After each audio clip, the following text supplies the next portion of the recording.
Hi, Jeremy. Hello. How are you? Very good. Great. Good to have you here. So this is the 20th of Solarcentury, and we have a few questions to ask you, as you won't be with us during the quarterly review. So I'll start straight away. Take us back to 1998. What was Solarcentury like at the start?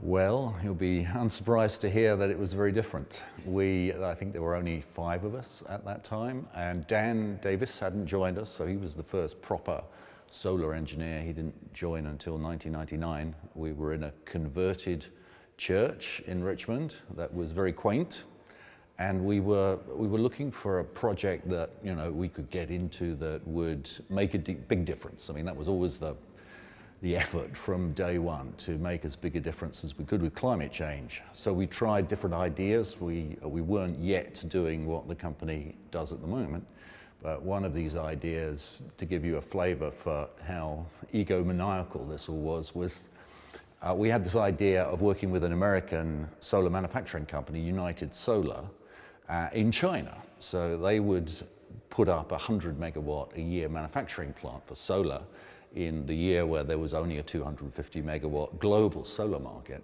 and the Chinese would then just run it out into the field right next to the factory. Seemed like a good idea to me and Dan. He was working with me as a consultant at the time, and we actually pitched that idea to a Chinese utility, China Light and Power, in the boardroom in Hong Kong, and we had quite a bit of support. The problem was there was one director from ExxonMobil who unsurprisingly was rather opposed to this idea, so he managed to orchestrate enough opposition to talk it down.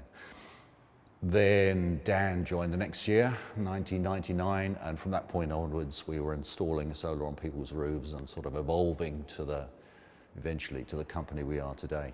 Okay. 20 years ago, when you thought about Solarcentury in the future, what did you imagine? What has turned out as you expected and what hasn't? Well, I've always been motivated by climate change, and I always thought solar would end up as a linchpin of the global response to climate change, and of course that's now happening. It's probably going to be the single most important technology in the armory of dealing with climate change. But I have to admit, I thought it would happen quicker, and I don't know how much of that was wishful thinking and how much was analysis. It's taken 20 years, and I guess connected to that, one of the things that has surprised me is just how brutal the market is. And I always knew there would be pushback from the threatened energy incumbency, and by golly there has been. And it's incredible to think that almost every company that we knew then, starting out, and met along the way, has gone bankrupt. I mean, it would take Dan and me and Neil a long time to list all these companies that have gone bankrupt. And that's not just because of the machinations of capitalism. That's really, a lot of it has to do with pushback from the carbon club, from the energy incumbency that has been and is so threatened by solar. Can you tell us about some of the moments where you've been most proud of what the company has achieved? It's a really difficult question. It's very broad. There'd be so many of them, but I think if I had to pick one, it would be the performance, the professionalism under fire. I mean, solar policymaking in the UK has been very dysfunctional, and companies have been forced, because of the racking down of the feed-in tariff and the ROCs, to install for the worst time of the year, the winter. And the way that the teams have done this over the years, I think that's one of the things that's impressed me so much. And I visited some of these sites. They're like World War I battlefields. And you think, how is it possible to work in these conditions, much less produce these beautiful solar farms that when you go back in the spring, of course, you see this fantastic finished solar farms. So the professionalism under fire. But at the same time, the sense of fun. And, I've been to so many good Solarcentury parties over the years, and I think that continues. I don't go to so many these days, but I remember a good few of those. And perhaps one in particular would be the fancy dress party at a retreat where people had to go as London tube stations. and you had to dress up as a tube station. So we had someone. Which one were you? Well, I was Bow Road, at least that's what I thought, but you had to go into the bar and then people would guess which tube station you were. So I had a massive bow tie and a black suit and white, lines down the middle, like the middle of the road. And I walked into the bar thinking, rather boringly, people say, oh, Bow Road. No, Old Street. So that was a bit mortifying. But the two of the others there were, one of the engineers came as Turnham Green, and he was completely green, dressed completely in green. He was spraying people with green foam, harmless, I presume. And then 7 of the ladies came as nuns, and of course, of a sort. And they were of course 7 sisters. That was just fun like that over the years, in parallel with the professionalism. Solarcentury's mission is to make a meaningful difference in the fight against climate change. How are we doing on that? Yeah, well, eventually. It's taken a long time, but I think everyone will appreciate we're one of the leading companies on a real frontier with a real opportunity as a company and as an industry to make a huge difference.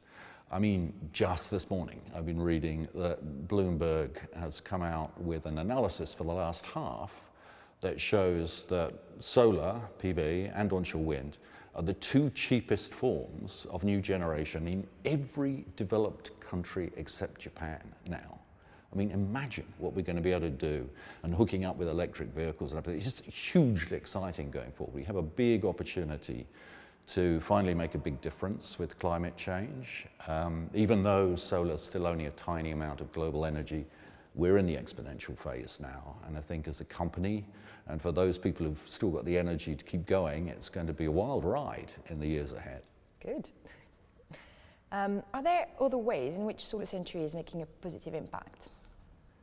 I mean, solar aid, of course, has been very important in the history of the company. We decided right at the outset that we would give 5% of our profits to try and build solar lighting markets in Africa. And there's been a lot of buy-in to that over the years from staff and alumni, lots of volunteering, fundraising, and some people have actually been out to Africa. So yeah, I think that's probably the main thing we've been able to do to make a difference. Of course, that solar aid did have 3 years of great success, 2012 to 2015. I don't want to talk about 2016 to 2017, where we had a few problems, but we've sold nearly 2 million solar lights in Africa, and each and every one of those has a huge impact on lives. What's been your highlight for 2018, our 20th year? Well, I think, for the company, I would have to say it's the big projects coming on stream. We're not only starting these projects, we're following through, we're developing them. We've seen the first one nearing completion at Near Star. That's incredible to think that we're delivering on a 3 gigawatt pipeline the way we are. Personally, things I've seen and been involved with, I occasionally have to stand in for Neil or France if they're super busy, and not often, but I really enjoy those occasions when I do. And I had to go to the Canary Islands for the soft launch of the Nissan Solarcentury relationship.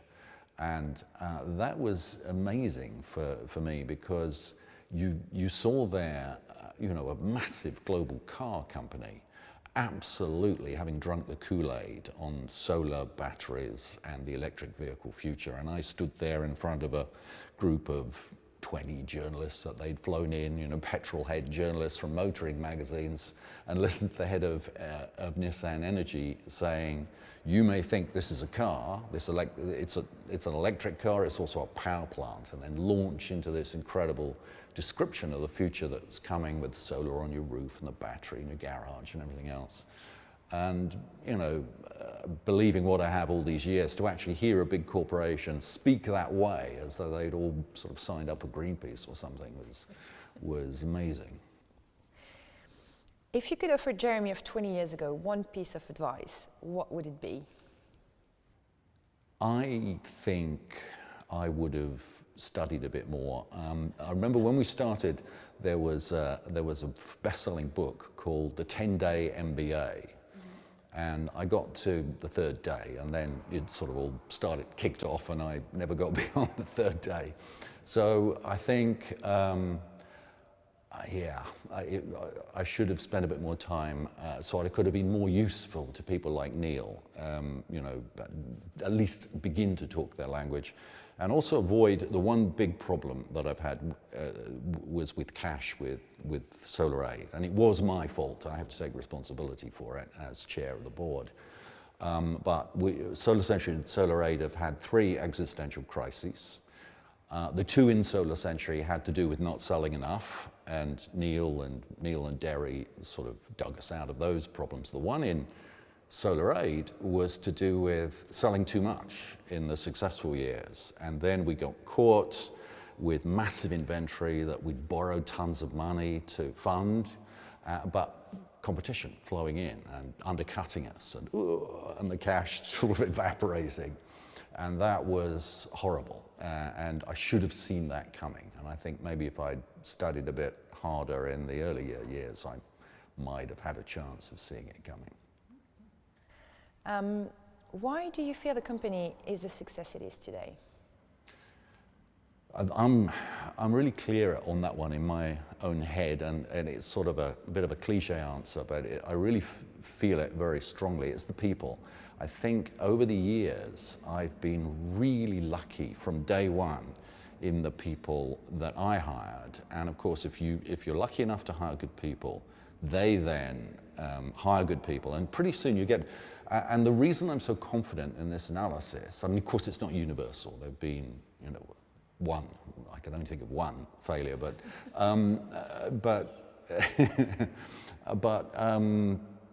other entrepreneurs that I've known along the way, you watch what happens to them, and a number of times I remember thinking, why did you hire that person? This is going to end in tears, and very often it does.